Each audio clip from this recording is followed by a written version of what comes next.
नमस्कार, city vision समाचार में आपका स्वागत है। भारत की आजादी के 75वें साल पूरे होने के मौके पर तेलंगाना सरकार वज्रोत्सवम आयोजित करने की तैयारी कर रही है।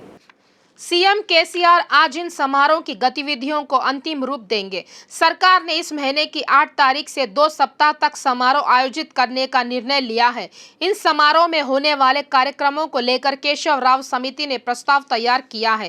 केसीआर आज इस समिति के साथ बैठक करेंगे। समिति के प्रस्तावों पर विचार करने के बाद कार्रवाई को अंतिम रूप दिया जाएगा। मंत्री तलसानी श्रीनिवास यादव व महमूद अली ने बंजारा हिल्स में नवनिर्मित कमांड कंट्रोल रूम सेंटर का निरीक्षण किया। मंत्री महमूद अली और तलसानी श्रीनिवास यादव ने खुलासा किया है कि कानून व्यवस्था के मामले में तेलंगाना नंबर 1 है। बेस कमांड कंट्रोल तेलंगाना में है और लोग केसीआर के शासन में सुरक्षा महसूस कर रहे हैं। तेलंगाना में शांति और सुरक्षा अच्छी है और तकनीकी को जोड़कर कमांड कंट्रोल काम कर रहा है। मंत्री तलसानी ने कहा है कि यह सार्वजनिक सुरक्षा में मील का पत्थर है। उन्होंने कहा है कि पुलिस नियम कायदों का उल्लंघन करने वालों की पहचान कर वहां तक जल्द पहुंचने का काम करेगी। यह देश के लिए अच्छी बात है और हम देश में सबसे अच्छी कानून व्यवस्था वाले राज्य है। उन्होंने कहा है कि सभी आपातकालीन विभागों को जोड़कर निगरानी की जाएगी। इस कार्यक्रम में विधायक दानम नागेंद्र, मांगंटी गोपीनाथ, मेयर गदवाल विजय लक्ष्मी, डिप्टी मेयर और वरिष्ठ पुलिस अधिकारियों ने भी भाग लिया। राज्य के खेल मंत्री श्रीनिवास गौड़, राज्य के खेल अध्यक्ष अलीपुरम वेंकटेश्वर रेड्डी और नेशनल हेडबॉल फेडरेशन के अध्यक्ष जगन मोहन राव प्रतिष्ठित राष्ट्रमंडल खेलों का अवलोकन करने के लिए इंग्लैंड के बर्मिंघम के लिए रवाना हुए। इस दौरे में मंत्री श्रीनिवास गौड़ की अध्यक्षता वाली टीम राष्ट्रमंडल मेगा टूर्नामेंट के प्रबंधन और खेल के बुनियादी ढांचे के विकास का अध्ययन करेगी। सीएम केसीआर के निर्देश के अनुसार वे अध्ययन करेंगे और राज्य में खेलों के विकास के लिए क्या उपाय किए जाने चाहिए, इस पर सरकार को रिपोर्ट सौंपेंगे।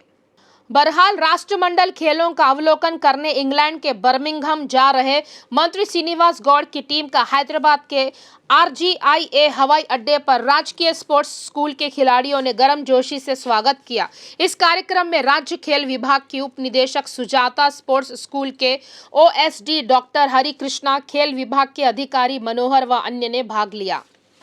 गुड मॉर्निंग एल्विन कॉलोनी कार्यक्रम के तहत टीआरएस पार्टी के नेताओं ने 124 डिवीजन दत्तात्रेय नगर फेज 2 के आसपास के इलाकों का दौरा किया। उन्होंने युवा नेता डोंडला रामकृष्ण गौड़ के नेतृत्व में कॉलोनी वासियों से स्थानीय समस्याओं की जानकारी ली। रामकृष्ण गौड़ ने कहा है कि वह बारिश के कारण खराब हुए नालों और स्ट्रीट लाइटों को ठीक करने का प्रयास करेंगे। उन्होंने कहा है कि संभाग में 90% कार्य पूरे हो चुके हैं। विधायक ने आश्वासन दिया है कि 10% लंबित कार्यों को भी जल्द पूरा कर लिया जाएगा। उन्होंने कहा है कि गुड मॉर्निंग ऑलविन कॉलोनी कार्यक्रम के माध्यम से विधायक RK पुरी गांधी और पार्षद वेंकटेश गौड़ के संज्ञान में समस्याओं को लाया जाएगा और उनका जल्द से जल्द समाधान करने का लक्ष्य होगा। इस कार्यक्रम में टीआरएस के कई कार्यकर्ताओं ने भाग लिया। हैदराबाद शहर में नागपंचमी मनाई गई। नाग देवता मंदिरों में भक्तों की भीड़ उमड़ पड़ी। हैदराबाद 7 फोल्ड मंदिर में विशेष रूप से नागपंचमी समारोह भव्य रूप से आयोजित किया गया। बड़ी संख्या में महिला भक्तों ने भाग लिया और अभिषेक और पूजा अर्चना की। सिकंदराबाद छावनी सिटी सिविल कोर्ट परिसर में वकीलों ने अपनी ड्यूटी का बहिष्कार कर धरना दिया। सिकंदराबाद सिविल कोर्ट के अध्यक्ष कंचराला श्रीनिवासचारी ने कहा है कि मुलुगु जिला अटॉर्नी मल्ला रेड्डी की हत्या बहुत दुखद है। उन्होंने चेतावनी दी है कि सरकार को तुरंत यह समझना चाहिए कि एक वकील के साथ ऐसी दुर्दशा हो रही है। इस मुद्दे को देखते हुए विधानसभा और लोकसभा में वकील संरक्षण अधिनियम पेश करे, अन्यथा वे अपना हड़ताल और तेज कर देंगे। Justice, we want justice, we want justice, we demand Undercut Production Act, we demand Undercut Production Act, we demand Undercut Production Act। Kukatpally bar association की कार्यकारिणी समिति के सदस्यों ने कहा है कि वे वरंगल बार के वकील मल्ला रेड्डी पर हुए हमले की कड़ी निंदा करते हैं। इस मौके पर वकीलों ने धरना दिया। कुकड़पल्ली बार एसोसिएशन के तत्वावधान में आयोजित धरने में हमने हमले में मारे गए लोगों के प्रति अपनी गहरी संवेदना व्यक्त की। इस संदर्भ में महासचिव फेस्टस नरसिम्हा राव ने कहा, बार एसोसिएशन ने कर्तव्यों से दूर रहने का फैसला किया है। बालानगर एसओटी शामीरपेट पुलिस ने कुतबुल्लापुर क्षेत्र में गांजा सप्लाई करने वाले गिरोह को पकड़ा। पुलिस ने उड़ीसा राज्य के शेरपल्ली से हैदराबाद होते हुए सोलापुर में गांजा सप्लाई करने वाले 6 लोगों को गिरफ्तार किया है। बालानगर जोन के डीसीपी संदीप ने बताया कि आरोपियों के पास से 350 किलो प्रतिबंधित गांजा, 2 कार और 6 मोबाइल फोन जब्त किए गए हैं। उन्होंने बताया कि गांजे की कीमत करीब 80 लाख रुपए है। डीसीपी संदीप ने खुलासा किया कि आरोपियों ने जांच के दौरान बताया कि वे आसानी से पैसे के लिए गांजे की आपूर्ति कर रहे थे। आरोपियों ने कहा है कि वे पैसे की उम्मीद में किसानों से गांजा खरीदकर इसकी आपूर्ति कर रहे थे। आरएस पार्टी के सांसद नामा नागेश्वर राव के बेटे पृथ्वी तेजा पर हमला किया गया। हमलावरों ने पृथ्वी तेजा की कार को रोका और चाकू दिखाकर धमकाया और 75,000 रुपए लूट लिए। हैदराबाद की यह घटना देर से प्रकाश में आई। खम्बम के सांसद नामा नागेश्वर राव के बेटे पृथ्वी तेजा रविवार को एक शॉपिंग कॉम्प्लेक्स से लौट रहे थे, तभी कुछ हमलावरों ने कार से टक्कर मार दी। उन्होंने उसे धमकाया और 75,000 रुपए नगद लूटकर वहां से फरार हो गए। घटना के बाद पृथ्वी तेजा ने घर जाकर अपने निजी स्टाफ को घटना के बारे में बताया।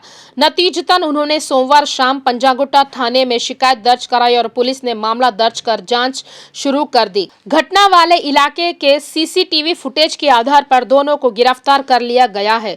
3 लोगों की तलाश की जा रही है। अंबरपेट में 8वीं कक्षा में पढ़ने वाली नाबालिग लड़की के साथ 40 वर्षीय स्थानीय व्यक्ति ने दुष्कर्म की कोशिश की, जिससे हड़कंप मच गया। जयंती चारी नाम के शख्स ने अंबरपेट के पटेल नगर निवासी 12 साल की बच्ची से रेप का प्रयास किया। बच्ची को किताब देने के बहाने घर बुलाया और बलात्कार का प्रयास किया। डरी सहमी बच्ची ने दौड़कर अपने माता पिता को बात बताई। उन्होंने अंबरपेट थाने में शिकायत दर्ज कराई। पुलिस ने शिकायत पर मामला दर्ज कर लिया है और जांच कर रही है। संयुक्त आंध्र प्रदेश के पूर्व मुख्यमंत्री नंदमूरी तारक रामाराव की बेटी कंथमनेनी उमा महेश्वरी ने फांसी लगाकर आत्महत्या कर ली। उन्होंने हैदराबाद के जुबली हिल्स स्थित अपने आवास पर फांसी लगा ली। सीनियर एनटीआर की 4 बेटियां हैं, जिनमें दग्गू बाटी, पुरंदेश्वरी, नारा भुवनेश्वरी, लोकेश्वरी और सबसे छोटी उमा महेश्वरी शामिल है। उसकी शादी नरेंद्र राजन नाम के शख्स से हुई थी। कुछ कारणों से उन्होंने राजन को तलाक दे दी और दूसरी शादी कर ली। इन दोनों की 2 बेटियां हैं और बड़ी बेटी अमेरिका में रहती है। छोटी बेटी दीक्षिता, जिसकी हाल में शादी हुई थी, बाचूपल्ली में रहती है। मेडचल जिले के मेडीपल्ली थाना क्षेत्र में 2 दोस्तों के बीच शराब के नशे में हुई मारपीट में श्रीनिवास दूसरे का गला रेत कर फरार हो गया।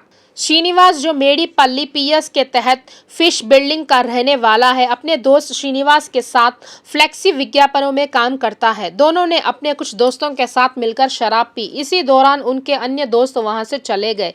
इसी क्रम में मेडीपल्ली श्रीनिवास की अपने दोस्त श्रीनिवास के साथ किसी बात को लेकर झगड़ा हो गया।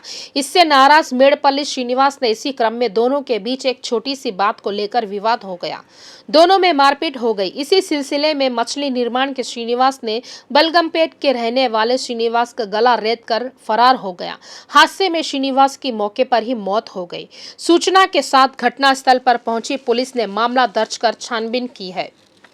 अपनी जान को जोखिम में डालकर बॉलीवुड अभिनेता सलमान खान ने अधिक सुरक्षा के लिए बुलेट प्रूफ कार का रुख किया है। उन्होंने 1.5 करोड़ की टोयोटा लैंड क्रूजर खरीदी है। मालूम हो कि सलमान खान को हाल ही में एक चेतावनी भरा पत्र मिला था, जिसमें कहा गया है कि जो मूसे वाले के साथ हुआ है वह आपके साथ भी होगा। उन्हें गैंगस्टर लॉरेंस बिश्नोई से धमकियां मिली। इन घटनाक्रमों के मद्देनजर सलमान खान ने बंदूक का लाइसेंस भी ले लिया है। इसके अलावा पता चला है कि उनकी कार को भी बदला गया है। वहां सोमवार को टोयोटा लैंड क्रूजर से मुंबई एयरपोर्ट पहुंचे। बुलेट प्रूफ सुरक्षा के मामले में इस कार की एक अलग पहचान है। ऐसा लगता है कि उन्होंने इसे ले लिया है। शहर में कई जगहों पर फिर बारिश हुई। मलकपेट, मुसारामबाग, दिलसुखनगर, कोत्तापेट, एलबी नगर, वनस्थलीपुरम और चंद्रायन गुट्टा, बारकस, बहादुरपुरा, फलकनुमा और पुरानी बस्ती के अन्य इलाकों में बारिश हुई। राजेंद्र नगर, अत्तापुर, गांधीपेट, किस्मतपुर, शमशाबाद, सतराई और शिवरामपल्ली में कई स्थानों पर मध्यम बारिश हुई। रंगारेड्डी जिले के इब्राहिमपट्टनम में भारी बारिश हुई। हैदराबाद की मुख्य सड़कों पर बरसात का पानी घुस जाने से वाहन चालकों को भारी बारिश का सामना करना पड़ा। स्कूल कॉलेज जाने वाले छात्रों, दफ्तरों में जाने वाले कर्मचारियों को दिक्कतों का सामना करना पड़ा। भारी बारिश के मद्देनजर ट्रैफिक पुलिस ने हैदराबाद के लोगों को बारिश की चेतावनी जारी की है। शहर में भारी बारिश के मद्देनजर वाहन चालकों को सतर्क रहने की सलाह दी गई है। मोटर चालकों को सलाह दी गई है कि वे बारिश के तुरंत बाद सड़कों पर न आए, अपनी यात्रा 1 घंटे के लिए स्थगित कर दें और बारिश कम होने के बाद ही बाहर निकले। ये थे अब तक के ताजा समाचार। आगे के ताजा समाचारों के लिए देखते रहिए सिटी विजन लाइव।